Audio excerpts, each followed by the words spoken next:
El pintor y su obra. Tinieblas, viento, tempestad marítima, diluvio de agua, incendios de bosques, lluvia, relámpagos del cielo, temblores de tierra, caída de montañas, ciudades arrasadas, ciclones que llevan agua, ramas de árboles y hombres por los aires, ramas arrancadas por el viento, arrastradas por las corrientes de viento con gente encima, árboles partidos cargados de hombres, navíos rotos en pedazos, destrozados contra los escollos.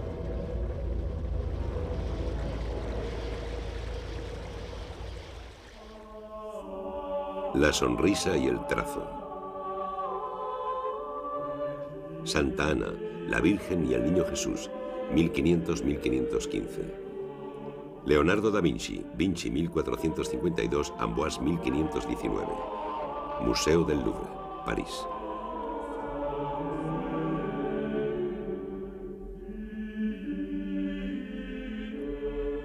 Un suelo rocoso, pardo rojizo, termina en primer plano en un abismo.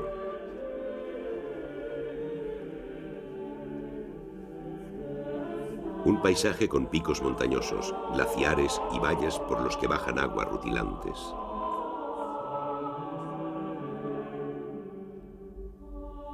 A la derecha, un árbol muy oscuro en la ladera de una loma. En el centro, Santa Ana. Está peinada con trenzas. Las trenzas están recogidas formando una corona alrededor de la cabeza y cubiertas en parte por un velo con dos volantes que caen sobre su frente.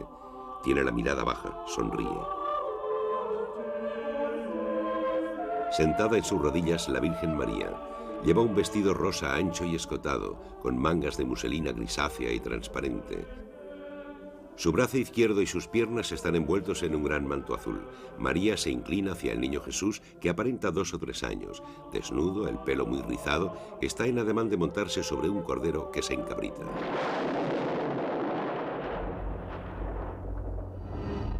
La fuerza nace con la violencia y muere con la libertad. Y cuanto más grande es, más deprisa se consume. Rechaza con rabia todo aquello que se opone a su destrucción. Aspira a vencer y a matar la causa del obstáculo con el que tropieza, y al domarlo, se destruye a sí misma. Cuanto mayor es, más se acrecienta su poder. Todas las cosas instintivamente huyen de la muerte. Todo lo que está oprimido ejerce una opresión sobre otros. Sin fuerza, nada se mueve.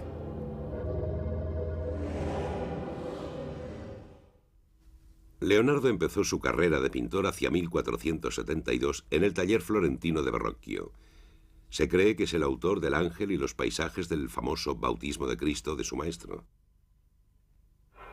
En la misma época pintó una Anunciación.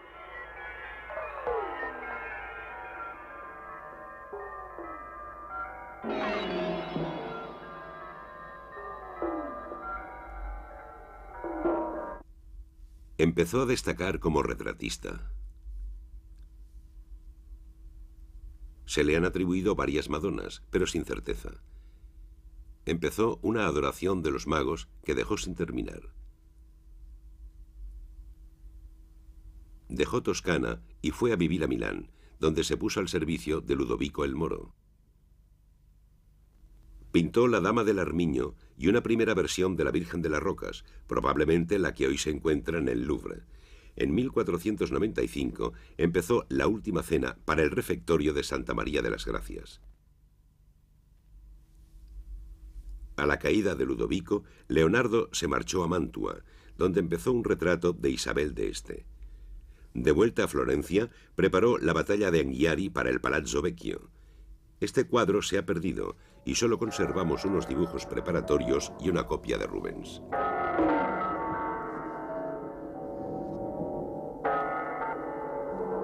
Leonardo empezó a trabajar en el tema de Santa Ana. Ejecutó el retrato de Mona Lisa, mujer de un tal Francesco del Giocondo. La tabla enseguida se hizo famosa. 1506, de vuelta a Milán. Segunda versión de la Virgen de las Rocas, probablemente la de Londres. Leonardo prosigue sus investigaciones sobre Santa Ana. 1513. Se va de Milán y entra al servicio de Giuliano de Médicis en Roma. Se dedica a los estudios técnicos. 1516. A la muerte de su protector acepta la invitación del rey de Francia, Francisco I. Atraviesa los Alpes, quizá con la Gioconda, la Santa Ana y San Juan Bautista, 3 cuadros que no había entregado a sus comitentes, sin duda porque el pintor no había llegado a terminarlos. Se instaló en la mansión de Clou, hoy Clos-Lycée, no lejos del castillo de Amboise. Se dice que el rey le visitaba pasando por un subterráneo. Leonardo murió el 2 de mayo de 1519. Su ayudante, Francesco Melzi, volvió a Italia con los papeles del pintor, más de 10.000 páginas de notas y dibujos que revelan una inmensa curiosidad enciclopédica. Estos textos están escritos al revés, de derecha a izquierda.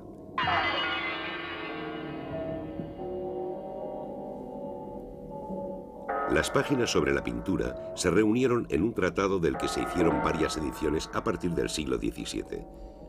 La Gioconda, que probablemente fue comprada por Francisco I, se quedó en Francia. Es posible que Melzi se llevara consigo la Santa Ana. Fue en Italia donde la compró un siglo después el cardenal Richelieu. Situada en el gran gabinete del Palacio Cardenal, futuro Palacio Real, el cuadro fue legado por Richelieu a Luis XIII. Durante la regencia de Ana de Austria, estuvo en el aposento de la reina en Fontainebleau. Luego formó parte de las colecciones de Luis XIV en Versalles. Por fin entró en el Louvre en 1801. Los antiguos llamaron al hombre microcosmos. Y sin duda es un término bien empleado, porque el hombre está formado por tierra, agua, aire y fuego, como el cuerpo de la tierra. Si el hombre tiene huesos, soporte y armadura de la carne, el mundo tiene rocas como soportes de la tierra. Si el hombre lleva el lago de la sangre, donde el pulmón se hincha y se deshincha en la respiración, el cuerpo de la tierra tiene su océano que crece y decrece cada 6 horas en una respiración cósmica. Si las venas parten de este lago de sangre, ramificándose por el cuerpo humano, asimismo el océano llena el cuerpo de la tierra con infinidad de venas de agua. Antes de pintar una tabla, Leonardo preparaba un cartón. La primera versión del tema de Santa Ana, la de la National Gallery de Londres, es un dibujo al carbón con resaltos de pastel. La Virgen está sentada en las rodillas de Santa Ana y el niño Jesús juega con San Juan Bautista. Hay varios dibujos preparatorios sobre este mismo tema. Al parecer, Leonardo nunca llegó a hacer el cuadro que preparaba este cartón. En cambio, uno de sus discípulos, Bernardo Luini, lo hizo añadiendo un San José al conjunto. Fray Pedro de Nubolaria, en una carta a Isabel de Este, fechada en abril de 1501, describe un segundo cartón que causa admiración en la ciudad de Florencia. Como el primer cartón, este podría ser un encargo del convento de las Servitas de la Anunciación, donde se hospedaba entonces Leonardo. San Juan Bautista es sustituido por un cordero. Este cartón ha desaparecido. En Venecia se conserva un boceto que podría corresponderle. Más adelante, Leonardo hace un tercer cartón para preparar la Santa Ana del Louvre. También esta obra ha desaparecido. Solo quedan unos apuntes.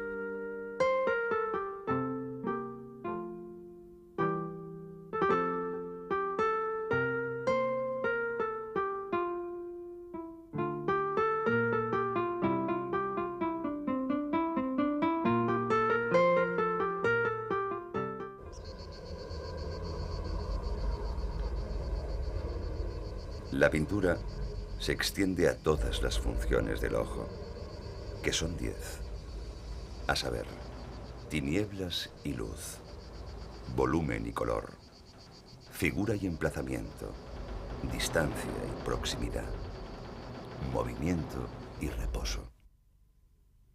La tabla de 1,12 metros de ancho por 1,60 de alto está formada por 4 piezas de chopo de Italia de 3 centímetros de grosor, encoladas y enclavijadas y reforzadas con unas barras transversales de madera de abeto.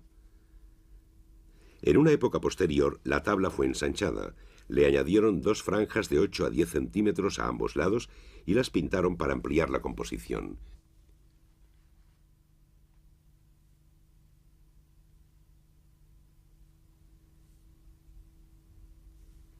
Hoy, estas dos franjas laterales están tapadas por el marco. Las tablas se han alabadeado y presentan cierto abombamiento que aparece claramente con luz rasante. Una fisura importante cruza la cara de Santa Ana.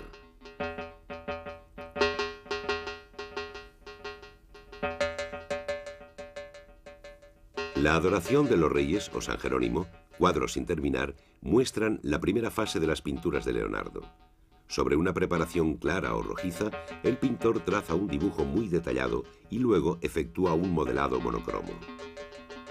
En la Santa Ana, el dibujo se adivina debajo de las zonas claras. La capa de pintura es muy delgada. No conocemos con precisión las técnicas de Leonardo.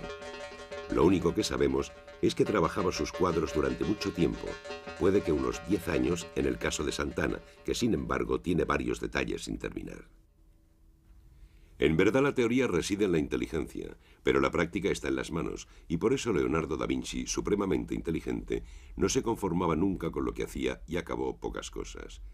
Solía explicar la causa, su mano no llegaba a la altura de su inteligencia.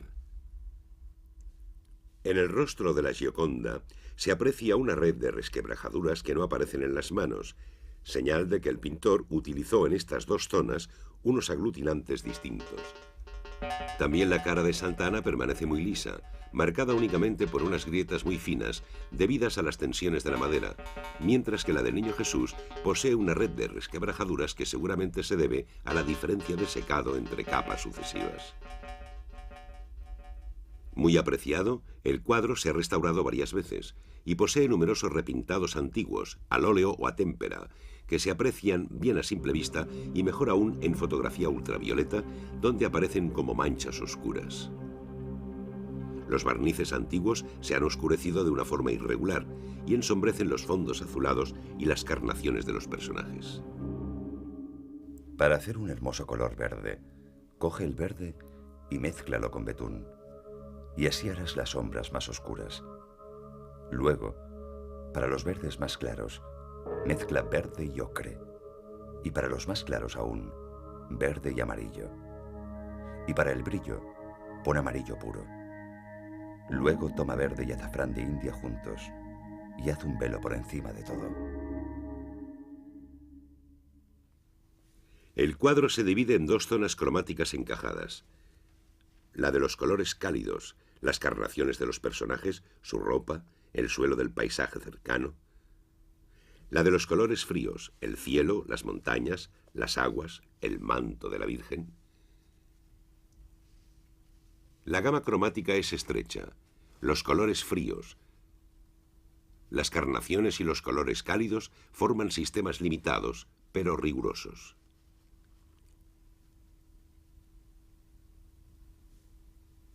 Las zonas claras se realzan con la proximidad de zonas oscuras, el árbol y el cielo, la cara de Santa Ana y su peinado, el hombro de la Virgen y su pelo moreno, la cara del niño y el segundo plano.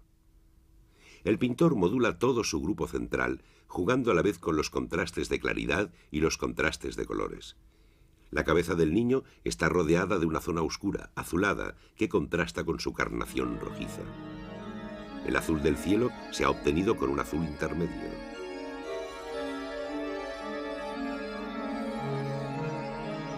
Las carnaciones de los personajes por aclarado de un rojo.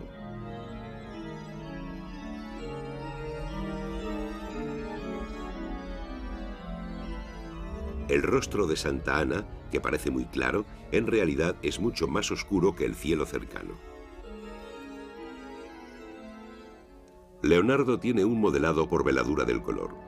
Este modelado puede ser muy regular para resaltar la dulzura del rostro, o por el contrario, contrastado para acentuar los relieves agudos o las discontinuidades.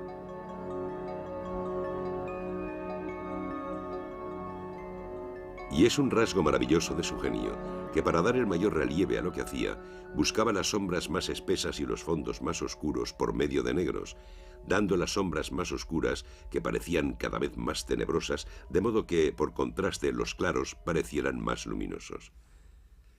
Pero de esta forma llegaba a tonos tan sombríos que el conjunto parecía hecho para imitar la noche más que los matices de la luz del día. No obstante, hacía todo esto para dar más relieve y alcanzar la meta y la perfección del arte. El aire está lleno de infinidad de líneas rectas y radiantes que se cortan y se cruzan sin rechazarse unas a otras y que reproducen en todo lo que encuentran la verdadera forma de su causa.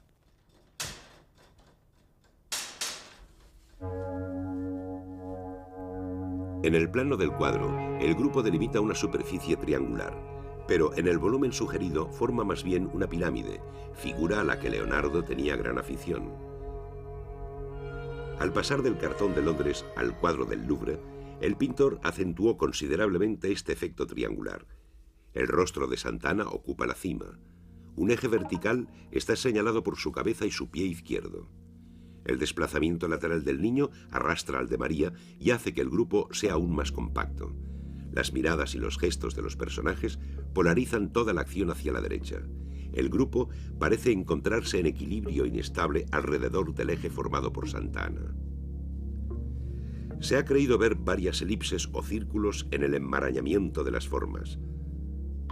Y la vista tiene dificultades para delimitar los personajes, cuyos miembros parecen permutables. Los hombros de María y de Santa Ana se confunden. El brazo de la Virgen también podría pertenecer a Santa Ana. Sus piernas pueden confundirse. Del mismo modo, la pata del cordero está a continuación del muslo del niño.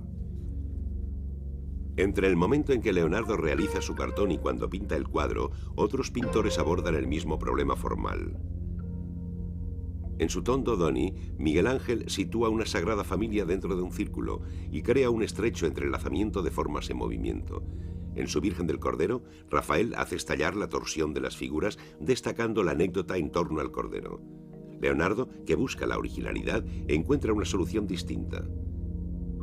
Más tarde, muchos otros pintores le imitarán.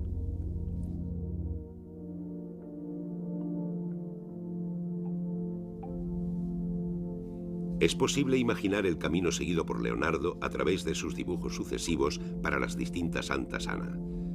Las figuras se acercan, se superponen, se traban, se entrelazan. En el cuadro, este intrincamiento es completo. Series de curvas se encajan unas en otras, formando una especie de trama dinámica.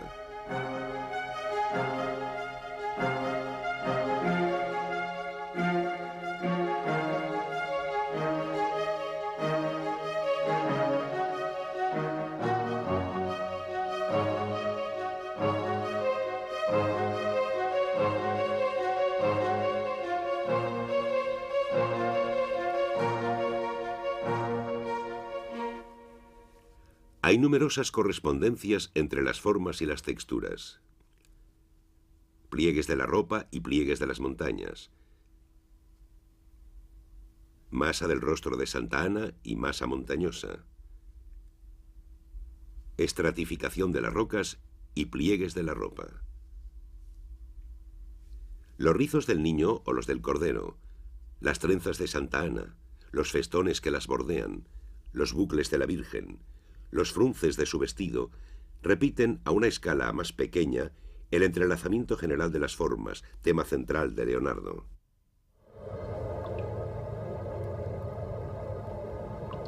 Si miras unos muros llenos de manchas o hechos con piedras multicolores, con la idea de imaginar alguna escena, hallarás en ellos la analogía de paisajes o panorama de montañas, ríos, rocas, árboles, llanuras, anchos valles y colinas de todo tipo. Podrás ver también batallas y figuras de gestos vivos, y extraños rostros y trajes, e infinidad de cosas a las que podrás dar una forma neta y completarlas. Y sucede con estos muros y colores como con el sonido de las campanas. En sus toques encontrarás todos los sonidos y las palabras que quieras imaginar. La figura de Santa Ana, madre de la Virgen María, poco frecuente en el siglo XIV, se propaga en Toscana en el siglo XV. Se sitúa sobre la Virgen, que está sentada en sus rodillas. El grupo es tratado de forma hierática. En Leonardo ya no hay clara diferencia de edad entre las dos mujeres. Ha desaparecido el hieratismo. La ternura de Santa Ana envuelve a María como ésta rodea con sus brazos a su hijo. El niño se escurre entre las piernas de su madre como para simbolizar un nacimiento. Baja al suelo como muestra de que se junta con la humanidad.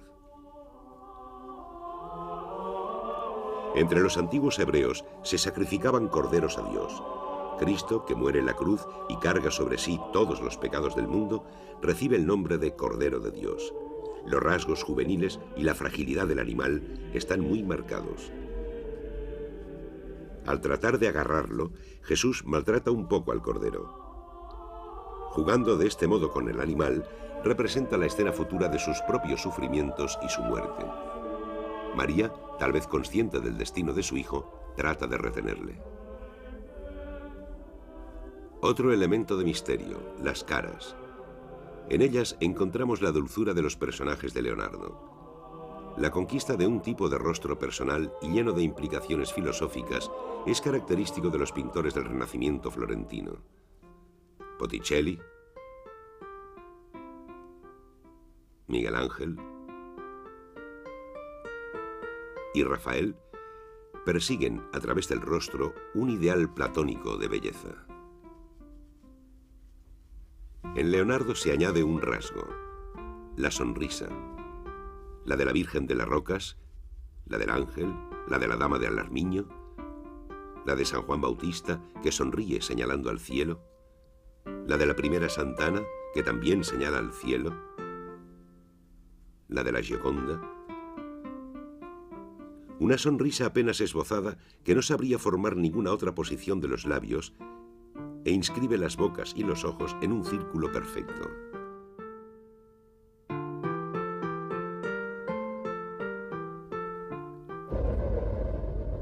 Leonardo estuvo toda su vida preocupado por las montañas, sus pliegues, sus capas geológicas, los fósiles marinos que se encontraba en ellas, las aguas corrientes, los fenómenos atmosféricos.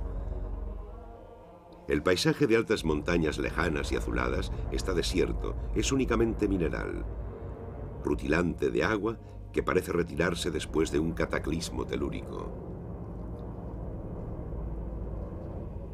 El paisaje de la Gioconda muestra los mismos azules lejanos y misteriosos. En la Virgen de las Rocas, el paisaje mineral se torna aún más fantástico con una caverna de formas extrañas y en primer plano un abismo. Este abismo, que también aparece en Santa Ana, separa al espectador de la escena. Esboza una curva que volvemos a encontrar en el segundo plano y parece que el paisaje también repite la línea serpentina en un gigantesco arabesco cósmico. Parece que es mi destino escribir así sobre el Milano, que entre las más lejanas impresiones de mi infancia me recuerda que cuando estaba en la cuna, un Milano me abrió la boca con su cola y me golpeó los labios varias veces con ella.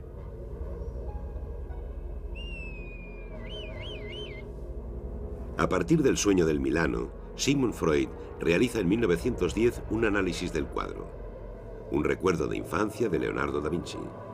Fiándose de una mala traducción, Freud supone que el ave es un buitre. Recuerda que este animal era una divinidad materna de los antiguos egipcios. Leonardo, hijo bastardo de un notario toscano, tuvo dos madres, su verdadera madre y su madre adoptiva. De ahí, según Freud, la condensación de las figuras maternas en un solo cuerpo. La sonrisa enigmática que aparece en todos sus personajes sería la sonrisa materna sublimada. Varios años después, un discípulo de Freud, Oskar Pfister, descubrió la silueta de un ave en los contornos y los pliegues del manto azul de la Virgen. La cola del ave está en contacto con la boca del niño. Unos ven la cara de un hombre ahogado flotando en el agua. En la gruta de la Virgen de las Rocas, otros ven una mano levantada frente a un rostro humano. Un autor se fija en los contornos de los guijarros que están junto al pie de Santa Ana. Uno de ellos, que es una especie de ágata, está muy trabajado y recordaría la forma de un feto. Estas interpretaciones, como sus críticas, se pueden defender partiendo de los propios escritos de Leonardo. Por lo general, el pintor se muestra enemigo del esoterismo, centrado como está en la observación y experimentación científica. Pero a veces le fascinan las imágenes fantásticas, le interesan las profecías, las deformaciones caricaturescas, las anamorfosis.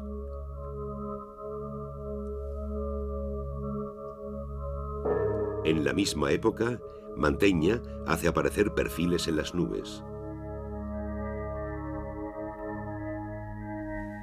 El siglo XVI está marcado por la figura de la analogía, paisajes antropomórficos, cabezas compuestas, grotescas, que generan, en vísperas de la Edad Barroca, una estética de la ambigüedad.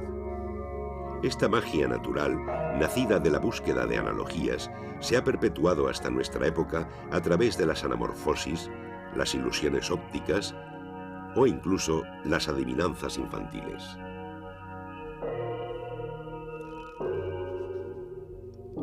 La mirada moderna, sensibilizada por la abundancia de estas imágenes engañosas, se ha vuelto más desconfiada ante las imágenes antiguas. Pero nadie puede decir hoy con certeza si Leonardo ocultó voluntariamente imágenes secretas en su cuadro. Sin duda, el propio razonamiento de Leonardo da lugar a esta ambigüedad. El entrelazamiento de líneas y formas multiplica las analogías y las correspondencias. La plástica pasa a ser el tema principal. La forma contiene la idea, pero atrapada en un proceso de creación continua, ninguna forma es definitiva.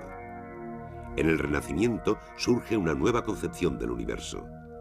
Al mundo cercano le sucede un mundo infinito, a las formas cerradas, formas abiertas.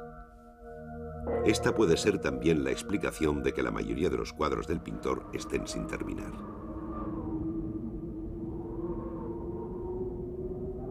Impulsado por mi ardiente deseo, impaciente por ver la inmensidad de las formas extrañas y variadas que elabora la artista naturaleza, vagué durante algún tiempo entre las oscuras rocas. Llegué a la entrada de una gran caverna, ante la cual permanecí un rato, presa de estupor, en presencia de algo desconocido. Doblé el espinazo, apoyé la mano izquierda en mi rodilla y con la derecha hice pantalla a mis cejas bajas y fruncidas. Y me asomé a uno y otro lado varias veces para ver si podía discernir alguna cosa. Pero la gran oscuridad que reinaba dentro no me lo permitió. Al cabo de un momento, me embargaron dos sentimientos: miedo y deseo. Miedo a la gruta oscura y amenazadora. Deseo de ver si encerraba alguna maravilla extraordinaria.